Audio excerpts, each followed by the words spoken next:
প্রিয় শিক্ষার্থী বন্ধুরা, সবাইকে আমার পক্ষ থেকে আন্তরিক শুভেচ্ছা এবং অভিনন্দন। আমরা আজকে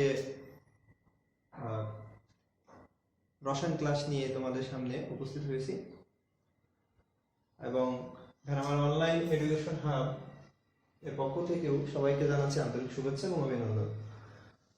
আজকে আমরা যে বিষয়গুলো নিয়ে আলোচনা করতে যাচ্ছি সেটা হচ্ছে যে আমাদের একাদশ শ্রেণীর দ্বিতীয় অধ্যায় অর্থাৎ গুণগত রসায়ন, কোয়ালিটেটিভ কেমিস্ট্রি, এই অধ্যায়ের আলোচনা করব আমরা। দেখো, কোয়ান্টাম সংখ্যা, বিভিন্ন উপস্তর এবং ইলেকট্রনের ধারণ ক্ষমতা। তাহলে আমরা আসি যে কোয়ান্টাম সংখ্যা। কোয়ান্টাম সংখ্যা কি বা কাকে বলে?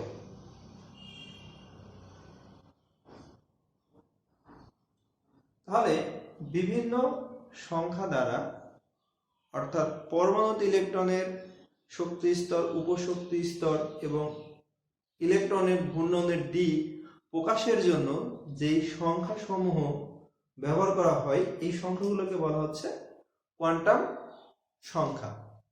তাহলে এবার আসো, অর্থাৎ কোয়ান্টাম নাম্বার। এই কোয়ান্টাম সংখ্যাকে আবার চারটি ভাগে ভাগ করা হয়েছে।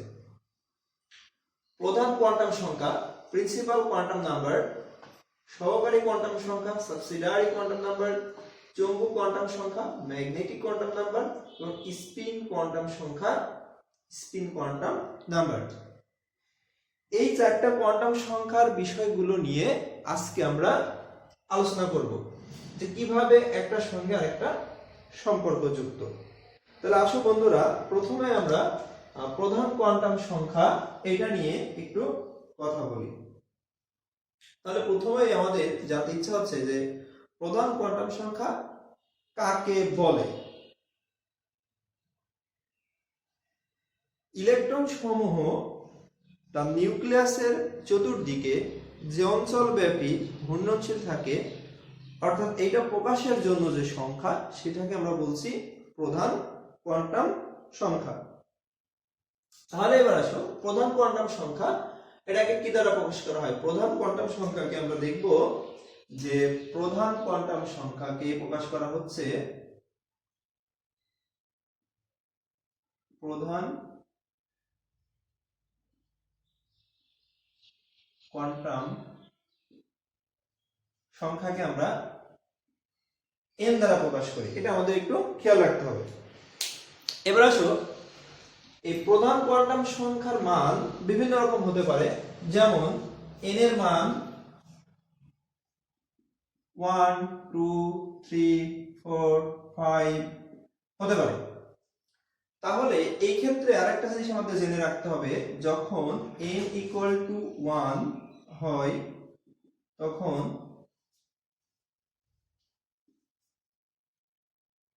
k শেল, n = 2 হলে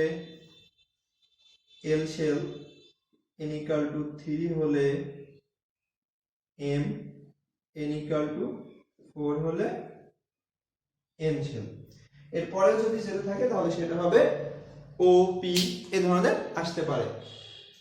তাহলে এবার আসো বন্ধুরা, আমরা সহকারী কোয়ান্টাম সংখ্যা সম্পর্কে আমরা একটু জানি। ইলেকট্রন সমূহ প্রধান শক্তি স্তরের কোন উপস্তরে আছে সেইটা প্রকাশের জন্য যে সংখ্যাটা ব্যবহার করে থাকি সেটাকে বলা হয় সহকারী কোয়ান্টাম সংখ্যা, সাবসিডিয়ারি কোয়ান্টাম নাম্বার বা অ্যাজিমুথাল কোয়ান্টাম নাম্বার। তাহলে এবার আসো, এই সহকারী কোয়ান্টাম সংখ্যা কিভাবে নির্ণয় করব? সহকারী কোয়ান্টাম সংখ্যাটা নির্ভরই করে হচ্ছে প্রধান কোয়ান্টাম সংখ্যার উপরে। তাহলে প্রধান কোয়ান্টাম সংখ্যার উপর যে সহকারী কোয়ান্টাম সংখ্যা নির্ধারণ করছে সেটা আমরা একটু দেখি। এবং এটা উপবৃত্তাকার হয়ে থাকে এবং এটা যেটা আবিষ্কার করছেন এটাকে আমরা বলি হচ্ছে বিজ্ঞানী সমারফিল্ড। এখন আসো, সহকারী কোয়ান্টাম সংখ্যা কিভাবে আমরা নির্ণয় করব একটু জেনে নিই। এখানে সহকারী কোয়ান্টাম সংখ্যার মান নির্ভর করবে প্রধান কোয়ান্টাম সংখ্যার উপর। অর্থাৎ আমাদের এখানে জানতে হবে সহকারী কোয়ান্টাম সংখ্যাকে প্রকাশ করা হয়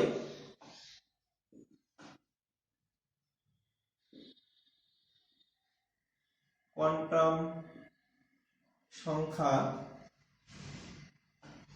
কে এল দ্বারা প্রকাশ করা হয়। এটা একটু আমরা খেয়াল রাখবো, এল দ্বারা প্রকাশ করা হয়। এই এল এর মান নির্ভর করবে এন এর মানের উপরে। অর্থাৎ আমাদের জানতে হবে যদি n = 4 হলে l = 0 1 2 3। অর্থাৎ এর নিয়মটা হচ্ছে l এর মান হবে 0 থেকে n-1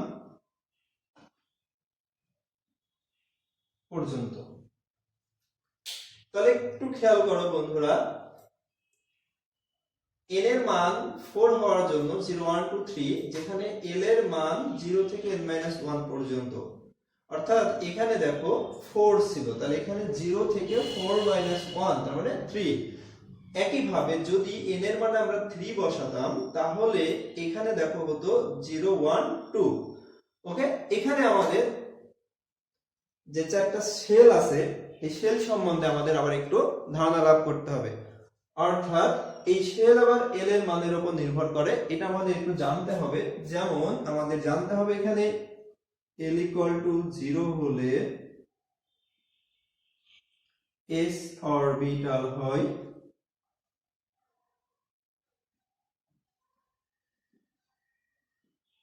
l = 1 হলে p অরবিটাল হবে, l = 2 হলে d অরবিটাল হবে, l = 3 হলে f অরবিটাল হবে।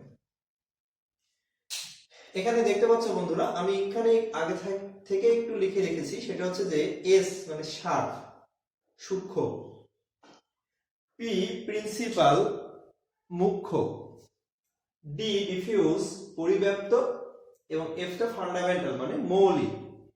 এই চারটা অরবিটাল আসতেছে কোথা থেকে? সহকারী কোয়ান্টাম সংখ্যা l থেকে। তাহলে এইটা আমরা একটু মনে রাখবো। এবার আসি বন্ধুরা, যে সহকারী কোয়ান্টাম সংখ্যার পরে যেটা আসলো সেটা হচ্ছে চৌম্বক কোয়ান্টাম সংখ্যা বা ম্যাগনেটিক কোয়ান্টাম নাম্বার। তাহলে ম্যাগনেটিক কোয়ান্টাম নাম্বার এটা আবার কি, এটা আমাদের জানতে হবে। তাহলে ম্যাগনেটিক কোয়ান্টাম সংখ্যার নাম্বার যেটা বলা হচ্ছে যে চৌম্বক ক্ষেত্রের প্রভাবে ইলেকট্রনের বিভিন্ন অরবিটালের ওরিয়েন্টেশন ঘটে থাকে। অর্থাৎ চৌম্বক ক্ষেত্রের প্রভাবে বিভিন্ন অরবিটালের ওরিয়েন্টেশন ঘটে থাকে, এইটাকে প্রকাশ করার জন্যই চৌম্বক কোয়ান্টাম সংখ্যার আবির্ভাব। এখন এই চৌম্বক কোয়ান্টাম সংখ্যা এইটা আবার নির্ভর করবে হচ্ছে সহকারী কোয়ান্টাম সংখ্যার উপরে। অর্থাৎ এই যে এল এর মান, এল এর মানের উপর নির্ভর করবে এম এর মান। আমরা একটু দেখে থাকি।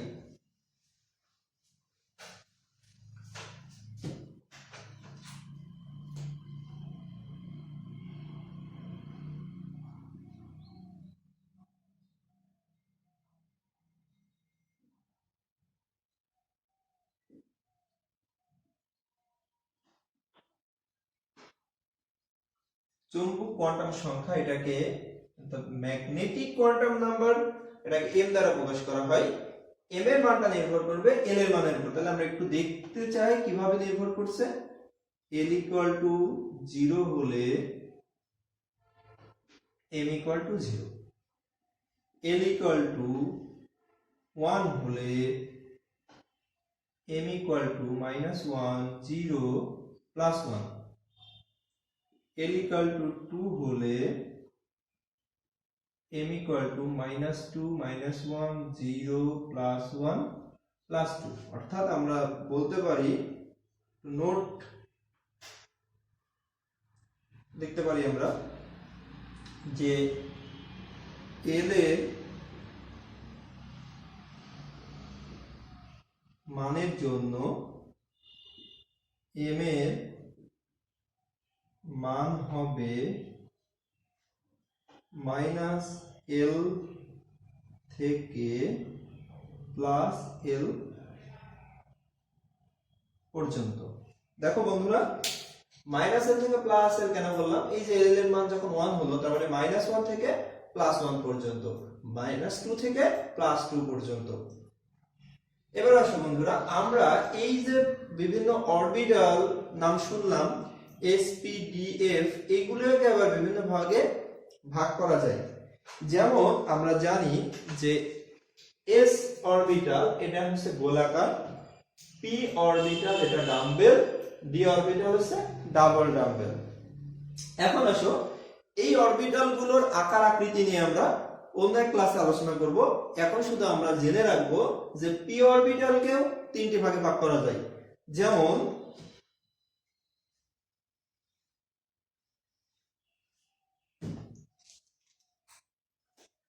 p অরবিটালকে 3 ভাগে ভাগ করা যায়, একটা হচ্ছে px, py এবং pz। একইভাবে d অরবিটালকে 5 ভাগে ভাগ করা যায়, dxy, dyz, dzx, dx square minus y square, dz square. তাহলে এখন আমরা জানবো এই যে যখন m এর মান -1 হবে তার জন্য px, 0 এর জন্য py এবং +1 এর জন্য pz। একইভাবে আমরা এখানে যদি লিখতে চাই তাহলে লিখতে পারি এই এটার জন্য px, এটার জন্য py আর এটার জন্য pz। একইভাবে এখানে d অরবিটাল যেহেতু 5 ভাগে বিভক্ত, dxy, dyz, dzx, dx square minus y square, dz square. খেয়াল রাখবে বন্ধুরা, এখানে আমরা দেখতে পাই এই -1 যে শুধু px এর জন্য তাই নয়, কিন্তু এই -1 এর জন্য py হতে পারে, pz হতে পারে। অর্থাৎ এই তিনটার মধ্যে যে কোনো তিনটার জন্য এই তিনটা অরবিটাল হবে। অর্থাৎ pz টা এখানে আসতে পারে, pz এটা হতে পারে, আবার px এটা হতে পারে, এটাও হতে পারে। এটা সমস্যা না, আমরা আমাদের পড়ার সুবিধার জন্য আমরা এটা সাজায় লিখলাম। একইভাবে d অরবিটাল n = 2 হলে কি অরবিটাল হয়? d orbital. এই d অরবিটাল কয় ভাগে বিভক্ত? 5 ভাগে। সেই ক্ষেত্রে দেখো এই যে এটার জন্য dxy, এটার জন্য dyz, এটা dzx, এটার জন্য dx square minus y square, এটার জন্য dz স্কয়ার। এখানেও চেঞ্জ হতে পারে, যেমন dz স্কয়ার 0 এর জায়গায় বসতে পারে, 1 এর জায়গায় বসতে পারে। মানে এই 5টা অরবিটাল 5টা ভাগে ভাগ করে দেওয়া হয়েছে। এখন আসো এই অরবিটালগুলোর চিত্র কেমন হবে বা এগুলোর চিত্র কেমন হবে, এগুলো নিয়ে আমরা যেদিন অরবিটাল, অরবিট এদের আকার আকৃতি নিয়ে আলোচনা করব, সেদিন আমরা ওই বিষয়গুলো নিয়ে আলোচনা করব, কার আকৃতি কেমন। আমরা শুধু এখন এটুকুই জেনে রাখি যে p 3 ভাগে বিভক্ত, d 5 ভাগে বিভক্ত। ওকে বন্ধুরা, এখন আমরা যেটা দেখলাম চৌম্বক কোয়ান্টাম সংখ্যা, ম্যাগনেটিক কোয়ান্টাম নাম্বার। ওকে, তাহলে এখন আমরা দেখব স্পিন কোয়ান্টাম সংখ্যা।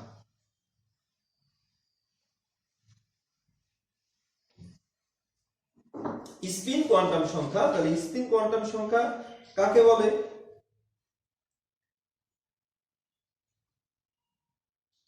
ইলেকট্রনের নিজ অক্ষের উপর আবর্তনের দিক নির্দেশনা প্রকাশের জন্য যে কোয়ান্টাম সংখ্যা ব্যবহার করা হচ্ছে সেটাকে আমরা বলতেছি হচ্ছে স্পিন কোয়ান্টাম সংখ্যা। অর্থাৎ ইলেকট্রন যখন ঘুরে, আমরা জানি একটি অরবিটালে 2টা ইলেকট্রন থাকতে পারে। দেখো একটি অরবিটালে 2টা ইলেকট্রন থাকতে পারে। 2টা ইলেকট্রনের মধ্যে একটা হচ্ছে ক্লকওয়াইজ ঘুরবে আর একটা হচ্ছে অ্যান্টি ক্লকওয়াইজ ঘুরবে। অর্থাৎ একটা ঘড়ির কাঁটার দিকে ঘুরবে আর একটা ঘড়ির কাঁটার বিপরীত দিকে ঘুরবে। তাহলে এই স্পিন কোয়ান্টাম সংখ্যা নির্ভর করছে কার উপরে? চৌম্বক কোয়ান্টাম সংখ্যা, অর্থাৎ ম্যাগনেটিক কোয়ান্টাম নাম্বারের উপরে। আমরা একটু দেখতে পারি কিভাবে লিখতে পারি আমরা।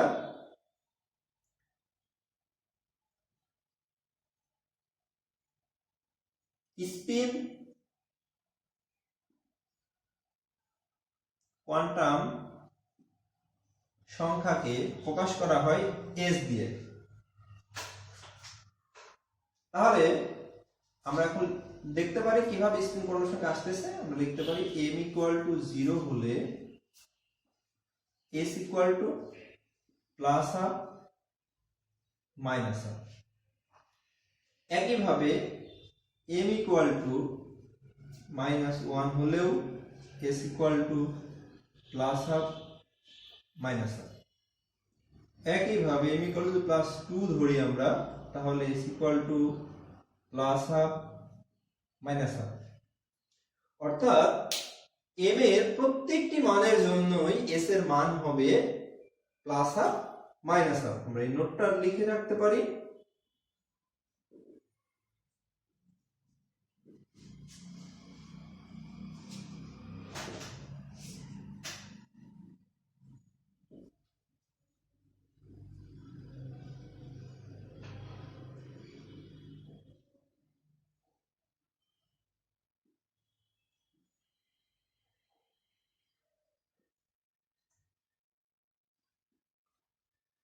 +1 এবং -1। তাহলে প্রিয় শিক্ষার্থী বন্ধুরা, আমরা যেটা জানলাম যে চারটি কোয়ান্টাম সংখ্যা সম্পর্কে একটা ধারণা আসলো আমাদের। এখন আমরা একটা বিষয় জানবো যে কোন অরবিটালে কয়টি ইলেকট্রন থাকতে পারে, কোন শক্তি স্তরে কয়টি ইলেকট্রন থাকতে পারে। তার আগে আমরা একটু দেখে নেই ইলেকট্রনগুলো কিভাবে থাকে বা কিভাবে ঘোরে। দেখো বন্ধুরা, আমি এখানে একটা চিত্র আঁকিয়েছি। এই চিত্রটা একটু তোমরা ভালো করে খেয়াল করো যে এখানে এই যে এটা বৃত্তাকার আর এগুলো সব উপবৃত্তাকার। তাহলে এই যে সবার নিউক্লিয়াসের কাছাকাছি দিয়ে যে শক্তি স্তরটা সবার বাইরে গিয়েছে, এটাকে আমরা বলবো এই ক্ষেত্রে 4s, যেটা একটা চতুর্থ শক্তি স্তর, মানে n এর মান 4 নিয়ে কাজ করতেছি। তারপরে যেটা থাকতেছে সেটাকে আমরা বলবো p4p। একইভাবে তারপরে একটা 4b, তারপরে একটা 4f। এখন বন্ধুরা প্রশ্ন করতে পারো, যদি 3 হয় সেই ক্ষেত্রে কেমন হবে? আমরা একটু দেখি।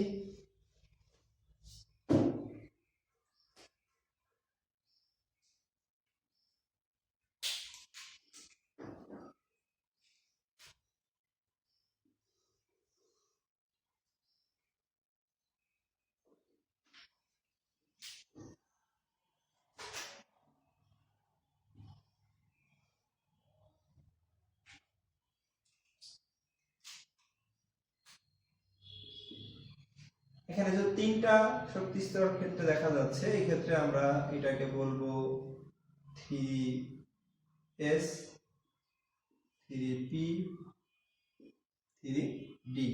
দেখো বন্ধুরা, এই ক্ষেত্রে 3d কিন্তু বৃত্তাকার হয়ে গেছে, আর 3s এবং 3p আছে উপবৃত্তাকার। একইভাবে যে দুইটার ক্ষেত্রে বলি,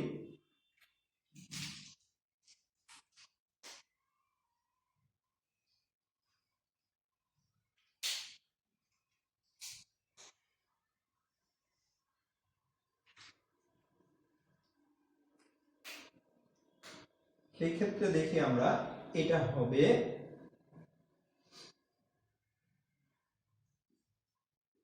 2s, 2p। এই ক্ষেত্রে 2s উপবৃত্তাকার, 2p হবে বৃত্তাকার। আর একটি হলে তো আমরা বুঝতেই পারছি বন্ধুরা, যদি একটা হয় এটা 1s, এটা হবে 1s। অর্থাৎ একটি নিউক্লিয়াসকে কেন্দ্র করে ইলেকট্রন সমূহ সবসময় চারদিকে কি করে, ঘুরতে থাকে, এবং নিউক্লিয়াসকে কেন্দ্র করে ইলেকট্রনগুলো কিন্তু বিভিন্নভাবে ঘুরে। যেমন আমরা একটু দেখার চেষ্টা করি।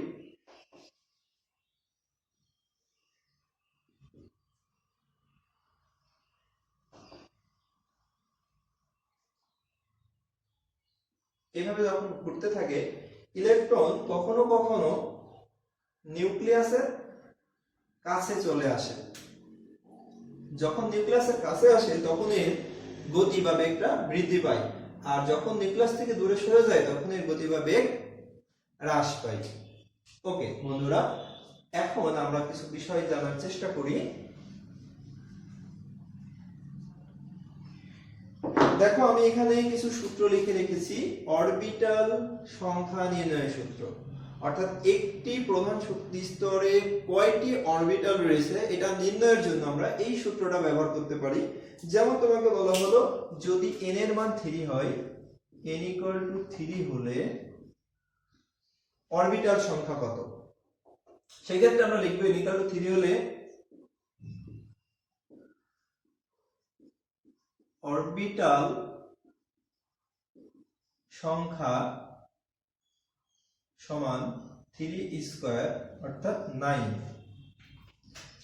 তাহলে এটা কিভাবে হলো আমরা একটু চেষ্টা করি জানার যে এটা 9 কিভাবে হলো। আমরা একটু আগে শিখেছি n = 3 হলে l = 0 1 2, l = 0 হলে m = 0, l = 1 হলে m = -1, 0 +1, l = 2 হলে m = -2 -1, 0 +1 +2। দেখো বন্ধুরা অরবিটাল সংখ্যা m এর মানের উপর নির্ভর করবে। অর্থাৎ এই যে এটার জন্য s অরবিটাল, এটার জন্য px py pz, মোট তিনটি অরবিটাল। এটার জন্য dxy dyz dzx dx² - y² dz²। তাহলে এখানে অরবিটাল সংখ্যা কত? 1 2 3 4 5 6 7 8 9। দেখো এই যে 9 এটার সঙ্গে মিলে গেল। তাহলে এবার আমরা দেখব যে একটি প্রধান শক্তি স্তরে বা অরবিটে মোট কতটি ইলেকট্রন থাকতে পারে। এটাও n এর মানের উপরে নির্ভর করবে। দেখি আমরা যে যদি n = 4 হয় তাহলে মোট ইলেকট্রন সংখ্যা অর্থাৎ প্রধান শক্তি স্তরে বা অরবিটে প্রধান শক্তি স্তরে বা অরবিটে বা শেলে বা প্রধান কোয়ান্টাম নাম্বারে বা কয়টি ইলেকট্রন আছে একটা সূত্র নির্ণয় আছে যে 2n²। তাহলে আমরা 2n এর মান বন্ধুরা দেখো 4, তাহলে এটা হলো 2 × 16 32। তার মানে নিঃসন্দেহে বলে দিতে পারি যদি n এর মান 4 হয় তাহলে প্রধান শক্তি স্তরে মোট ইলেকট্রন সংখ্যা হবে 32। আমরা এই সূত্রের মাধ্যমে এটা নির্ণয় করতে পারি। ঠিক আছে বন্ধুরা, আরেকটি বিষয় দেখো নিচে লেখা আছে অরবিটাল ইলেকট্রন সংখ্যা নির্ণয়। আমরা অলরেডি শিখেছি যে অরবিটালে ইলেকট্রন সংখ্যা নির্ণয়। এখন অরবিটালটা আমরা শিখেছি যে s orbital, p orbital, d orbital, f orbital. s অরবিটালে কয়টি ইলেকট্রন যাবে, p অরবিটালে কয়টি যাবে এবং d অরবিটালে কয়টি ইলেকট্রন বা f অরবিটালে কয়টি যাবে আমরা এটা সম্বন্ধে একটু ধারণা নেই। সেটা কোন সূত্রের সাহায্যে? এই সূত্রের সাহায্যে। তাহলে আমরা এখন লিখতেই পারি যে l = 0 হলে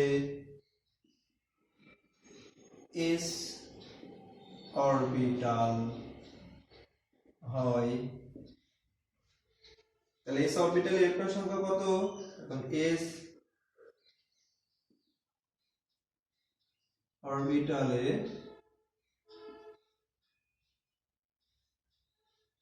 ইলেকট্রন সংখ্যা সূত্র হচ্ছে 2 × 12 + 1। দেখি এখানে আমরা l এর মান 0 বসিয়ে 2 × l এর মান 0 + 1 0 + 1 2 × 1। তো দেখো বন্ধুরা আমরা কিন্তু s অরবিটালে এই যে দুইটা ইলেকট্রন দিয়ে পাবে। একই ভাবে আমরা নির্ণয় করি যদি l = 1 হয় তাহলে কি p অরবিটাল হবে। তাহলে এখানে আমরা বসাই দেখি p অরবিটাল ইলেকট্রন সংখ্যা নির্ণয়। এখানে 1 বসাবো, এখানে 2 হবে, এখানে 3 হবে, এখানে 6 হবে। তার মানে আমরা কিন্তু p অরবিটালে 6টি ইলেকট্রন দিয়ে থাকি। একইভাবে তোমরা d অরবিটাল এবং f অরবিটালে কয়টি করে ইলেকট্রন যায় এখান থেকে হিসাব করলেই পেয়ে যাবে। তাহলে বন্ধুরা আজকে আমরা যে বিষয়টা নিয়ে আলোচনা করলাম সেটা হচ্ছে যে 4টি কোয়ান্টাম সংখ্যা সম্বন্ধে আমরা একটা ধারণা লাভ করার চেষ্টা করলাম। এই 4টি কোয়ান্টাম সংখ্যা সম্বন্ধে ধারণা লাভ করার পরে এর উপর ভিত্তি করে আরো অনেক কিছু আছে, অনেক বিষয় আমরা আলোচনা করব সামনে আগামী ক্লাসে। আজকের মতো আমাদের ক্লাস কেমন লাগলো অবশ্যই আমাদের কমেন্ট বক্সে জানাবে এবং অবশ্যই তোমাদের মন্তব্যগুলোও আমাদের জানাবে এবং আমাদের যে ভেড়ামার অনলাইন এডুকেশন হাব গ্রুপ সেখানে যুক্ত হতে ভুলবে না এবং আমাদের ভেড়ামার অনলাইন এডুকেশন যেই ইউটিউব চ্যানেল অবশ্যই চ্যানেলটি সাবস্ক্রাইব করবে এবং আগামীতে আমাদের আরো নেক্সট ভিডিও আমরা চ্যানেলে দিয়ে থাকবো, তোমরা নোটিফিকেশন করে পেয়ে যাবে। তো সবাইকে অনেক অনেক ধন্যবাদ। আজকের মতো এখানেই সমাপ্ত। ধন্যবাদ সবাইকে।